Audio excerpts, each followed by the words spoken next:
This video is brought to you in part by Backyard Wrestling History. Go and subscribe to their channel. Enjoy. So, if the opportunity presented itself, would you guys have gone mainstream?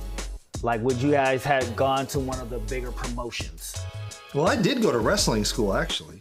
Well, yeah, I do know that. You mentioned going to wrestling school. A few of the guys you went to wrestling school. Yeah, exactly. Like when I was that age, I thought, oh, this is what I want to do. I love wrestling. I'll go to wrestling school. I'll be great, and then I'll that's what I'll do. And I went to college so I would have something to fall back on. Right. Because I was like, okay, well, I have a degree in graphic design and visualization. So I was like, cool, I can bring a laptop with me and I can freelance on the road while I'm going from town to town, right. Doing the loop. And it didn't work out that way. I got a video coming out, I want to say in April, about my experience with wrestling school and why it didn't work out for me. But I thought I would. I thought I had what it takes. Turns out I didn't. Why do you think that is? So there was a couple things. One, like I said, I'm not really an athlete. And I remember I dieted and I exercised for like 2 months before I went to wrestling school. I got like in the best shape of my life. And then I got to wrestling school and found out the best shape of my life is still nowhere near the shape I need to be in to be a wrestler. Right. The other thing was with backyard wrestling, I had like my little clique of people I would ride with. I had Poe and Kid Crush with me, and the three of us, we were the three amigos. We were doing everything together. And when I went to wrestling school, they didn't come with me. They both had excuses why they couldn't come, and so it was just me, and that makes a huge difference when I'm driving home and my back is killing me, my neck is killing me, I got bruises under my arm from hitting the ropes, my radio's broken, so all I got is the sound of wind driving by, and there's nobody in the car hyping me up. There's nobody going, oh, they ain't ready for us. Did you see that shit? So not having that support circle to keep me motivated, it was really hard to keep the passion going at that point. Right. Other problem is the school I picked fucking sucked. I was looking at, our top pick was Pro Wrestling Iron, which was run by Donovan Morgan and Michael Modest, but they went under, they went out of business before we went. I looked at APW, which was featured in Beyond the Mat. That's the school from Beyond the Mat that Roland Alexander ran. We looked at that. I looked at BTW, which is where Bailey came from. Yeah. It's because she was in South Bay with we worked ring crew for a BTW show. So we talked with Jason Stiles, who was the lead trainer, the head trainer at the time. And then we found out about this promotion called Devil Mountain Wrestling. Right. And they were like a startup. They had just started up like within the past year or two at that point. But their prices were like a fraction of what everybody else was charging. And I never had a lot of money growing up. So I was just like, you mean I can afford training and groceries? Hell yeah, let's go. Yeah, no, that makes sense. And it was just, the training sucked. Like the ring, they didn't have a gym. So the ring was like in the guy's backyard. Oh, so backyard training. Which I felt at home. But the problem is when it rained, they wouldn't train. And so in my first month there, I only was able to get in the ring like 2 or 3 times. Okay. And then I was also the only student. That's kind of a red flag. Yeah. They said, no, we have a whole class of more advanced students. You're our only beginner. But then I worked a bunch of Devil Mountain shows on ring crew. Never saw any of these other students they supposedly had. And it felt like they didn't really have a curriculum. They were just kind of making stuff up on the fly. I'd be training and it would just be like 3 or 4 guys in the ring going, why don't we try this? Let's see what happens. Try this. And so the training sucked. And so the fact that like I couldn't get in the ring as often as I needed to, because you need to build up that muscle memory. Your body needs to callus and get conditioned to what's happening. How often did they have trainings? It was supposed to be like 3 times a week, but they wouldn't train when it was raining because the ring was outside. So I wasn't able to get in the ring as often as I wanted. The training sucked. I didn't have a support circle. Like I set myself up for failure, basically. Yeah, that'll do it. So back to the original question, which Phil answered completely, by the way. Oh, well, thank you. If you had the opportunity, would you have taken it to the next level, to the pro level, like trying to get to one of the bigger platforms? I had this crazy notion when we were doing AWF, which is the last Fed we ever did. There was another Fed out in the East Coast called 2KW. Okay. And at some point, they started off backyard wrestling, but they were wrestling like on the New York, like playgrounds and stuff, like not even in the backyard, because what backyard are you gonna have in New York City? I think they're from New York City. I think they were from Brooklyn. Oh, from Brooklyn specifically. Yeah, but yeah, NYC. And like they eventually did their own thing in a I don't know the details. I don't know if they went to wrestling school. I just know that they took the 2KW brand and they made it into a Fed with a ring, and they're charging people. I said, well, shoot, we have a cadre of regulars. We have the RCW guys. Fuck paying wrestling school. Why don't we just like invest in like, renting a spot, renting or buying a ring, and put our own shows. People were already coming out for the shows that you guys are doing over at Cheese Park. Why not like get some chairs in here and charge people for admission as the next step?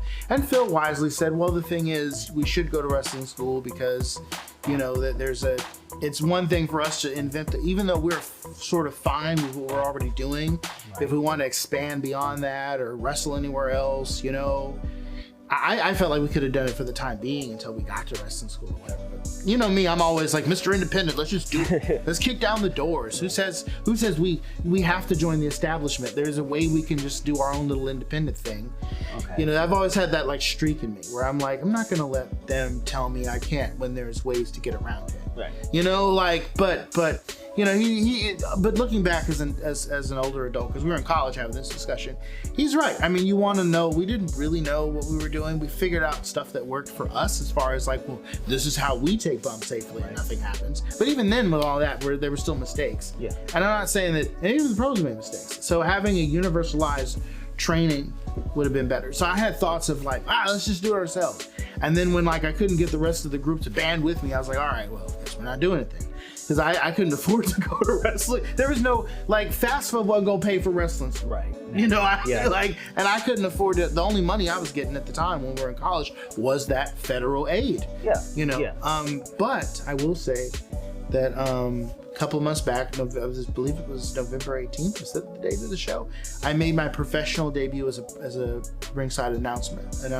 That's for Pro City Wrestling. Because my friend got trained, our friend Evan, who comes from the same backyard, got officially trained, and then he hooked me up with a position there to be a commentator. I had a ball.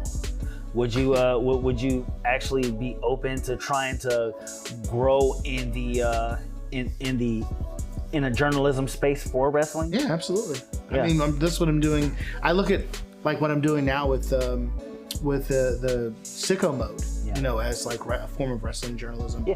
And I wouldn't mind writing columns, and I wouldn't mind being a professional commentator on the regular. Right now, I'm just waiting for them to do another show where they need a commentator. They're gonna call me. But the guy that I worked with, his name was also Phil, oddly enough. He was like, man, I could get you in touch with like APW and all these other feds. Like you have a lot of potential, put you on, because all this experience podcasting, and then even before that in the backyard arena has kind of prepared me, because I know the moves. I know the idea of how you would call the story, how you build the tension. So yeah, totally. Yeah. So I had like a million questions. I could go on all day about this, but we got to get one last question in before we get out of here, because we only had so much time to work with here. But biggest question of them all: would you do it again? Oh, absolutely. In a heartbeat. I mean, I made a lot of mistakes. I'm not proud of a lot of some of the things I did, but I would absolutely do it again. Like, that was so much fun. And those were like our formative years. And I'm still friends with so many people I met through backyard wrestling. And my life wouldn't be what it is now if it's not for backyard wrestling. And it's like, it brought all these people from all these different backgrounds together. And I think it's just kind of, none of us would have been friends outside of backyard wrestling, but there's one thing united us all.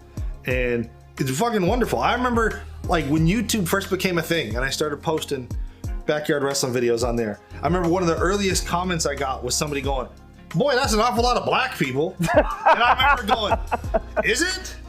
I mean, I guess I didn't really count before. All right, cool. I never noticed. I think there's this perception too that black people just weren't. There was a certain time where people thought African Americans weren't into wrestling. Yeah, You right. know what I mean? Like that was like a stigma there, especially backyard wrestling. I think, when you look at those old backyard wrestling VHS tapes they used to have back in the day, or even when you go through YouTube and you look at feds that weren't on that tape but just putting their own stuff out, like around the time when we were doing our thing. There Like were no black people. the only other fed that rivaled us with people of color, beyond just black, but Asian, Latino, Yeah. would be 2KW, and they're from Brooklyn. Yeah. Right. And see, I think that's one thing I do appreciate about this whole thing, because Phil, being who he is and where he grew up, being in Richmond, California, there's a lot of us, and so there was no room for seeing color. It was okay, if you're interested, bring your ass. And honestly, I would even argue that even without backyard wrestling, Phil and I still would have been friends. We had a lot in common. Yeah. I mean, there's definitely things I would do differently if I could do them over, but the whole the experience as a whole, I mean, it was life changing. Yeah. Yeah. Yeah, and I definitely would still be friends with the both of you without backyard wrestling, because, You weren't I was never in it, because I was never even in it. So- We met under better circumstances, under much safer circumstances, should I say? Because I would not like to be 37 years old and looking at old videos of Phil giving my big ass a leg drop. There's an alternate universe out there where Phil's an athlete. You were a former. There's several the whole multiverse, but there's a multiverse out there where you were like our longest running VCR champion ever, and like that's in world number 236. Right. It's crazy because at the time when you're 16, 17, you feel invincible, Right. but then that stuff comes back to get you when you get to be our age, because there are times now, like I still have problems with my neck, I still have problems with my back, I have problems with my ankles ankles are all here. jacked up. Like there are times I'll just be walking and then all of a sudden it's like, when you have like a rock in your shoe, Yeah. it feels like that, but inside my ankle, because it's like bone on bone in there. Look, I got a screw in mine, so I get it. I got to. I know in the future we're gonna have to do more collaborations. We're gonna definitely have to talk about this championship belt here.